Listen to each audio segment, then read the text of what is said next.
So now to go back to that point that I had earlier about what I think. Watch there be something else. But wait, there's more. There is something else. Okay, the cinematic camera. So this year was we had made the tactical camera in the last update, and while we were, a lot of times when we're preparing for these streams, we always like have to modify the camera ourselves to sort of like take some cool footage that we can use to show off some new feature or content. And we said, hey, why not give a tool to the player? So after working on the tactical camera, we decided to work on the cinematic camera, which is the opposite. So tactical camera is to improve gameplay. Cinematic camera is to opposite of that. It's not used for any gameplay. It's to make gameplay worse. The gameplay is actually kind of worse if you're in it, but it's better for the community content, right? The community creates amazing videos, amazing screenshots. We know that we're able to make some things look cool when we kind of modify the camera in a custom way. So we want to give that tool to the player so players can kind of make better screenshots on their own. And we're really excited to see what you guys can do with this camera. It is the first version, so it is quite simple. And to be clear, you're not able to the actions you can perform are quite limited in this camera, but I'm going to actually switch over to a video to show what this can do here. And so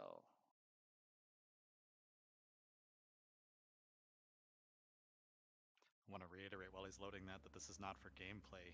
Like, if you're fighting using this camera, it's probably not going to be very useful to you. You can't entirely. You can't even shoot. Yeah. Well, as soon as you go into the cinematic camera, you can't shoot. So it's if you aim, doesn't it snap you out of the cinematic camera? Yes. Yeah. But you can use the cinematic camera in the middle of a gunfight and just like film stuff and be cool. you can zoom in real close and watch yourself get shot. You can get shot. Yeah.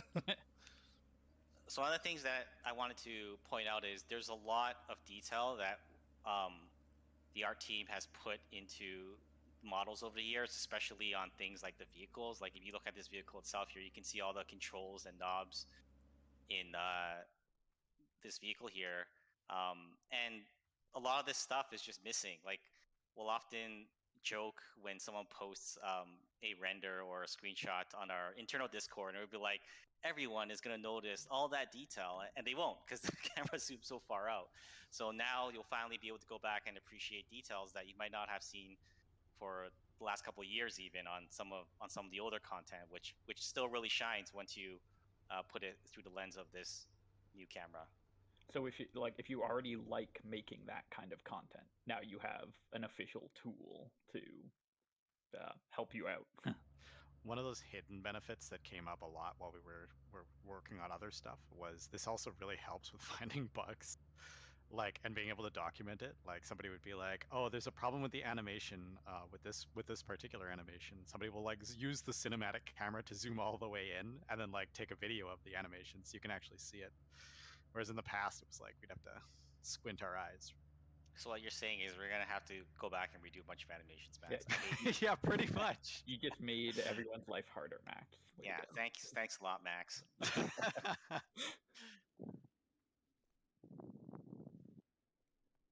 And the snow looks great. Candles burning during a snowstorm, literally unplayable. But now you can really see Callahan's boots. So. I see what you did there. Mm-hmm. All right, next thing up, No Man's Land Revisited. So, Max, you want to take this one on? Yeah, so I was really excited about this one. A couple of things you guys have mentioned over the past year or so since it's been implemented was, for example, the craters. They could not be filled in before, so they can be filled in now, which is really nice. The compromise that we made on this though is that there will now be more craters that spawn. We also tweaked the values so that it the craters spawn closer together. So hopefully it doesn't look so much like a checkerboard of craters being spawned. And we hope that'll just make more dynamic battlefields by itself.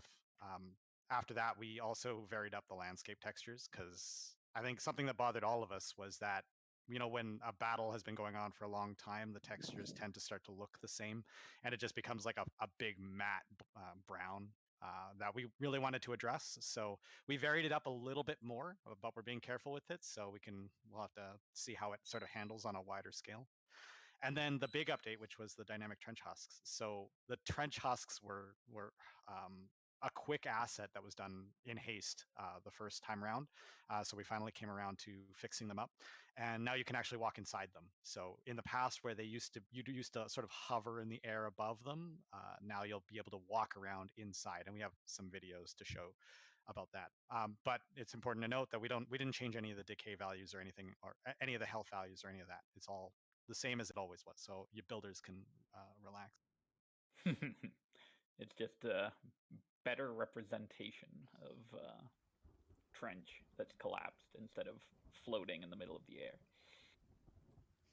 Yeah, you can walk through the destroyed trenches now, and they provide some cover. So as you guys are fighting through those trench lines now, it won't just be like, oh, the trench explodes and now it's suddenly just not there. Now you'll be able to continue to fight through these destroyed trenches. There's like undulating terrain, so you can sort of get some height and some cover. You can go prone in there. You can still use the destroyed trenches for cover, so hopefully, like, you'll have some cover against tanks. We hope. And So, Mark, I was just gonna say, you like to have everything in the rain, so.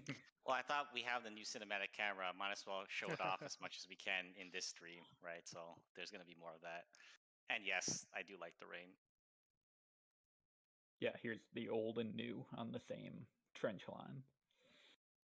It's actually a bit hard to see, but if you've played the game, you'll know that the old husks, you're sort of like walking on top of air. So this is going to be a lot more tactile now. I got so used to that I didn't even see it anymore. So when Max and Leon were working on this, I was kind of like, do we need to? But seeing it now, it looks way better. Cool. On to the next thing here. Let's talk about tripods.